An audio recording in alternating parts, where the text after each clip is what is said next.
Hello and welcome to the show.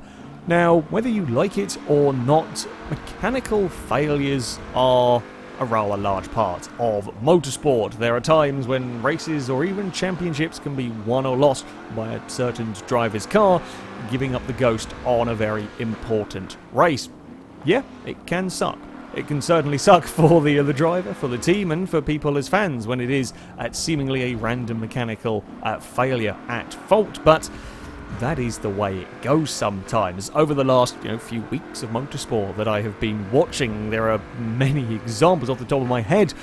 Well, Catalonia with the Formula 1, Raikkonen's Ferrari gave up the ghost for seemingly no real reason. Well, the Force India's had a big old engine failure. NASCAR, Kyle Busch's Toyota spat out a drive shaft fairly recently in V8 supercars. Van Gisbergen's Holden had a weird throttle issue, pedal box issue, where whenever he got off the throttle there was still some amount of power being applied, so it made the car very, very difficult to drive. These weird and wonderful things, they happen in motorsport. It's something that can go wrong, and you can try and prepare as much as you like. You can have the car in pristine condition, but when you go racing, these sort of things can happen. Hell, I even know in my own small experience of racing remote control cars in real life, belts snap, bolts come unscrewed, steering bits fail, tyres come unglued as you do races and so on. These sort of things, they happen. They're something that is always going to happen, as well prepared as you can be, and at times it can certainly make championships interesting. But this is not something that games have ever been keen to tackle, and it does confuse me a little bit. Now, mechanical crash damage? Sure, games will try that. BeamNG Drive is a great example, of course, with its soft body physics, but certainly even more now as it gets into kind of the engine damage, the driveline damage, and all of the various suspension components and so on. Certainly, in terms of crash damage, that'll do a very good job. You abuse a car around a bumpy track like we have done, and it will gradually fall apart. You hit a tree, you hit a barrier, yeah, you're gonna maybe not total the car entirely, but you'll bend bits, you'll break parts of the vehicle, collapse suspension, and so on. But that's all crash related. There's not random mechanical failures as far as I know. There aren't any of those in Beam. Now maybe that'll be something that happens, that'll come in time with the game, but yeah, certainly at the moment they're all because you as the player crashed the car. And again, outside of Beam, plenty of games try a level of mechanical damage. You can think of Forza, Gran Turismo Sport even have a fairly basic sort of mechanical damage that will knock out power, and in Forza's case you'll damage steering, damage brakes, and so on. You do have games like Dirt Rally, Dirt 4, etc. that if you ping off the road too many times you're going to start breaking important parts of your car, wheels, engine, etc. and so on. Hell, even the Grid series, for example, Grid series actually had some fairly sizable sort of vehicle deformation. I'm pretty sure you could ping off wheels even in that one, and again, you had this mechanical damage. It was all caused from the player crashing. It was never the case of something went wrong with the car. Now, perhaps the closest you get to this these days is F1 2017, or the F1 game series. Certainly with the latest one, there is now part wear. But this is not really the sort of thing that I am talking about here with actual random failures, because you can kind of predict what's going to happen. You can kind of figure out what's going to go on with the car. Okay, you have a little bit of control over it, how you as a driver drive the vehicle in the races and so on, but they give you a nice little percentage chart to track the wear of the various components on your car. Yeah, you might take a grid penalty for swapping out a gearbox or something, but you'll probably do it because it's better than having, when you're suspecting that gearbox is going to give up the ghost mid-race and you're going to end up losing gears. You can basically predict when a failure is going to strike on your car. And while, yeah, that's the closest we kind of have, it's still not that much difference from anything else out there. And to me, this is a bit of a shame.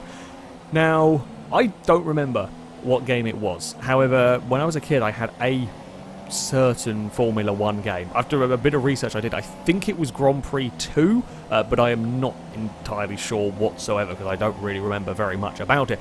But I do remember two races. I remember two particular races because on this game you could have mechanical failures, random faults, not you as a player crashing into something. The car could let go on you. And I remember 2 particular races because of the car giving up. In all of my time playing that game as a kid, the 2 most memorable races were because something went wrong. Something outside of my control happened and I had to deal with it. Or one case, it was a total hydraulics failure and the car locked up on the final lap. You know, I don't remember what position I was in, but I remember, that race was done because the car had broken down. And another one, there was a gearbox issue, and I think the car started skipping gears and so on. And kind of you managed that for the remainder of the race. And I remember, those races are so memorable because you had to suddenly deal with the unexpected. You had to suddenly deal, okay, when the hydraulics happened, there's not much you can do. You kind of coast the car as long as you can on the final lap, but in the end it comes to a halt. With a gearbox one, yeah, you've got to try and make the most of what you have got for the remainder of that race. I can understand, of course, the argument that it would be annoying. And perhaps if you had regular failure, if every other race your car broke down or so on, that would be quite annoying to a player, when you haven't necessarily got control over what's going on. And I think that is part of the reason why we don't see it. But if you had a small enough probability, if you had a realistic, let's face it, probability of this sort of thing, I feel like that potential of there always being something going wrong, that potential of there could be problems, and not just fatal problems, not just entire car shutdown problems, but little problems. Maybe your car starts developing a misfire, maybe you start having like a hole in the exhaust, so you start going down on power. All of these kind of little things that could creep in, that could affect your race, that you have to manage over the course of a championship, over the course of a season, over the course of, multiple races. To me, that sounds like a very interesting prospect. It means that you go into a race never quite 100% knowing. I mean, okay, sure, whatever race you get, never 100% knowing, but there's just that another little curveball that can be thrown at you at any time. Just add a little bit more interest to what is, a straight-up race. I feel like that is a chance, that is an opportunity that could be taken. I mean, there are games as well out there that will have the AIs have mechanical failures. I think Ultima Blister AI cars will give up with mechanical failures, but in all of my time playing that game, I myself had never had a car give up. And that's even, to me, that's even more annoying. Having the, knowing that the game can do that, or it certainly will say that it can do that, and not having those be able to affect you as a player is very, very annoying. I want my car to be, as similar with the cars I am racing, or, as comparable. And if their cars can fail, I want mine to, have that percent chance, have that small percent chance that, I can have these random curveballs thrown into my race or into my season. It gives you that little bit more drama, that gives you that little bit more excitement. I think there are perhaps a couple of reasons why we don't see this more. First of all, perhaps one of the big ones actually is licensing concerns. Again, we've talked about this in the past, but getting all of the different manufacturers' licenses and so on is difficult enough as it is. I'm going to hazard a guess that they perhaps wouldn't be too keen on their nice shiny prize cars suddenly and randomly breaking down. I can imagine that might be a little bit more difficult to swing, although admittedly if you argued that it was just a complete random chance that was the same across everybody, you might be able to get away with it, but I can kind of understand to an extent why they might not be so keen. It seems a shame if that is what it would be, if that's what it would come down to, is the reason why we don't get these potentially interesting game mechanics going on, but certainly I could see that being a reason as to why. There is, of course, always the case of, it might annoy some people. It might annoy some people that these random events have gone on and taken them out of a race, again, potentially costing them a championship. Again, I would argue that, that's motorsport, and that adds to the drama and to the excitement of a racing event. The easier way to deal with that, not everybody will have the same opinion as me here, have an option. Have an option to turn on random mechanical failures. If you don't want to race with it, if you want to live in the ideal, perfect digital world, sure, go for it. Have it so that your car can't fail randomly over the course of the race. It can only fail if you smack it into a wall. That's absolutely fine by me.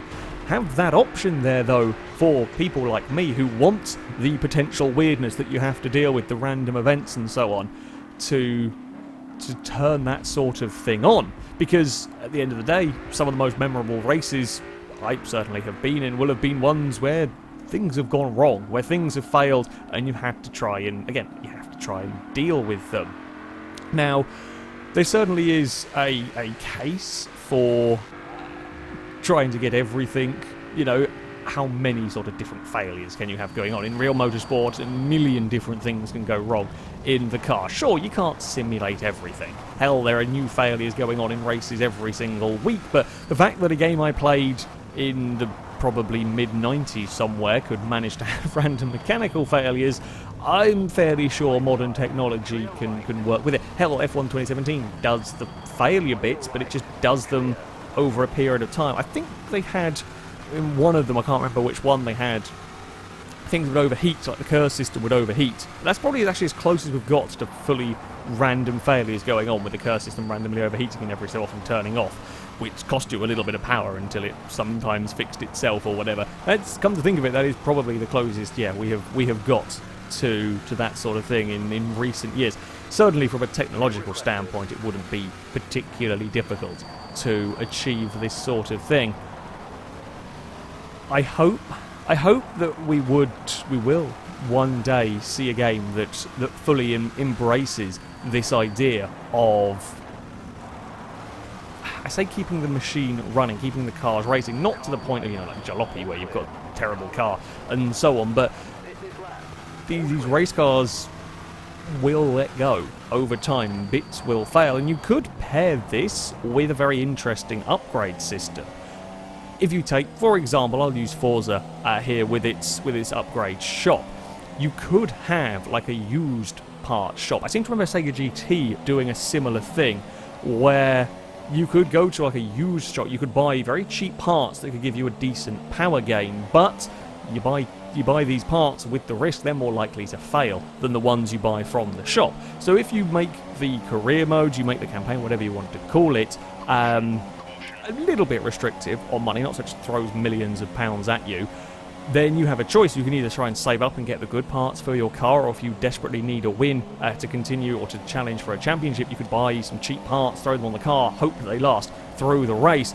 You could put that all together, again, to make a very, very interesting idea, because, do you go for outright speed knowing that there's chances of parts failing? Hell, you could even do it in a manufacturer-based series, whereby when you start out your career mode or whatever, you go into the lower teams, the teams with less budget, the teams with less reliable cars, or you might have some top teams that are very, very fast, but the car's not quite so likely to finish every single race, or teams that are a little slower, but with a car that is almost bulletproof. You could make some really interesting different scenarios for that, rather than just a straight up career mode of get through X number of championships and win and then move on to the next one. You could make it almost being it's almost making a challenge of not just winning a championship, but is getting through everything. Sometimes a game doesn't have to have you win every single race for it to be an accomplishment. Sometimes getting 6th place, or sometimes getting 10th place even, can be an accomplishment in itself, and that's something that games don't tend to tackle or achieve very well. But if you add in, potential for these things to go wrong, you add in having to drive unreliable cars at times, that sort of thing I feel would add up to a more interesting racing experience. At the end of the day, it would add up to a different racing experience, because nothing out there really tries this whatsoever. Nothing out there really goes down this particular route. So it would certainly be a change, and I think it would be for the better. I think it would certainly be a really, really interesting thing to see. Somebody create a game in this manner.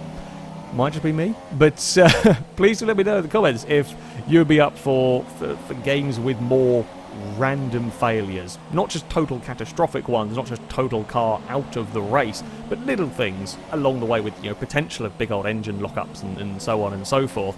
I think it could add much needed variation almost to racing games these days, something that hasn't been challenged, something that hasn't been done before, and add a lot more excitement and drama to these sort of things.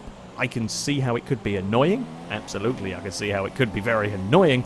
But I think a simple tick box option to turn it on or off would be the solver of that. I also could see how somebody could horrendously exploit the whole budget parts and reliability things with loot boxes, but let's hope we don't give EA any ideas. I can't even say their name properly, that's how disgusted I am at them most of the time. But anyway, yeah, that's going to be it for this video. Thank you very much for watching, and until next time, goodbye.